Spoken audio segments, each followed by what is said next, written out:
चलिए, बिना किसी देरी के आज के इस बेहद दिलचस्प विश्लेषण की शुरुआत करते हैं। आज हम डॉक्टर कुमार विश्वास की एक बहुत ही मार्मिक और काव्यात्मक प्रस्तुति की गहराई में उतरने वाले हैं।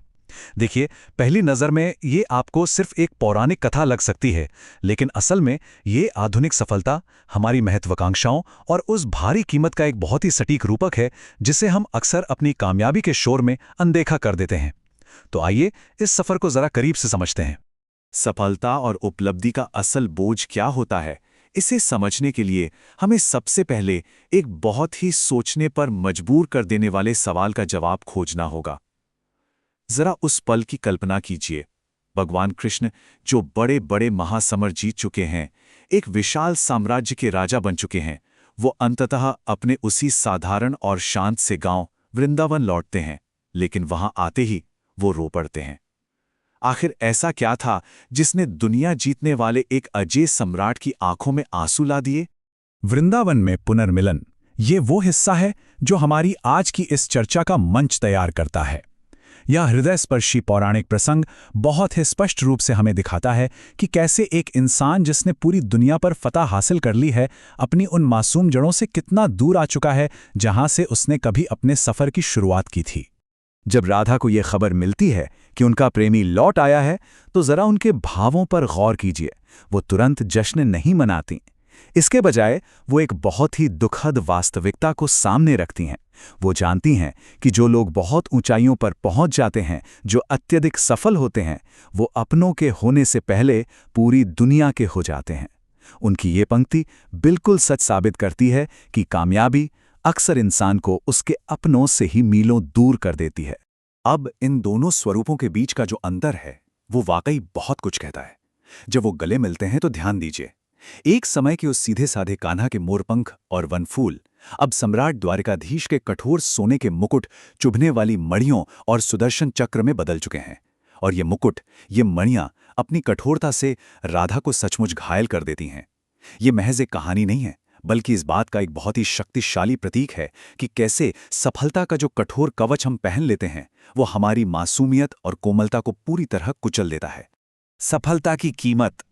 अब अगर हम पौराणिक कथाओं के पन्नों से थोड़ा बाहर आएं, तो पाएंगे कि ये रूपक आज के समय में भी उतना ही सटीक है।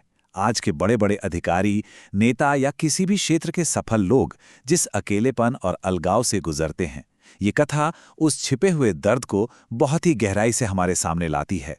सच कहूं तो ये प्राचीन कहानी हमारे आज के नेतृत्व का बिल्कुल सटीक आईना है। एक पूर्व प्रधानमंत्री के जीवन का ही किस्सा ले लीजिए। जिस दिन उनकी माताजी का निधन हुआ, जाहिर है वो अंदर से टूट गए होंगे, लेकिन उसी दिन उन्हें विदेशी प्रतिनिधि मंडलों के साथ बैठकें करनी पड़ी। यही तो है एक आधुनिक द्वारिकाधीश होने का असली बोझ, जहां एक व्यक्ति अपनी व्यक्तिगत पीड़ा, अपने आंसुओं के लिए भी समय नहीं निकाल पाता, क्योंकि उसे लगातार अपने कर्तव्यों का पालन करना होता है। और अगर हम इस पूरे सफर को देखें, तो ये दरअसल बलिदान की एक पूरी समय रेखा है। वृंदावन की उस मासूमियत से शुरुआत होती है, फिर मथुरा का कर्तव्य आता है, उसके बाद इंद्रप्रस्थ में साम्राज्य का निर्माण और अंततः द्वारिका की परम सत्ता। सफलता की सीढ़ी पर चढ़ने वाले हर एक कदम के साथ व्यक्ति को अपनी जड़ों का एक हिस्सा पीछे छोड़ना ही पड़ता है। आगे बढ़ने की इस दौड़ में बहुत कुछ हमेशा के लिए पीछे छूट जाता है। द्वारिका में एक अजनबी सब कुछ पा लेने के बाद भी परम सत्ता हासिल करने और हर पल हजारों की भीड़ से घिरे रहने के बावजूद एक सफल नेता अक्सर खुद को एक अजीब से ठंडे अकेलेपन में पाता है। ये कामयाबी का एक ऐसा विरोधाभास है जिसे समझना हमारे लिए बहुत जरूरी है। जरा इन शब्दों की गहराई को महसूस कीजिए। ये पंक्ति लोकप्रियता के सबसे बड़े भ्रम को तोड़ती है।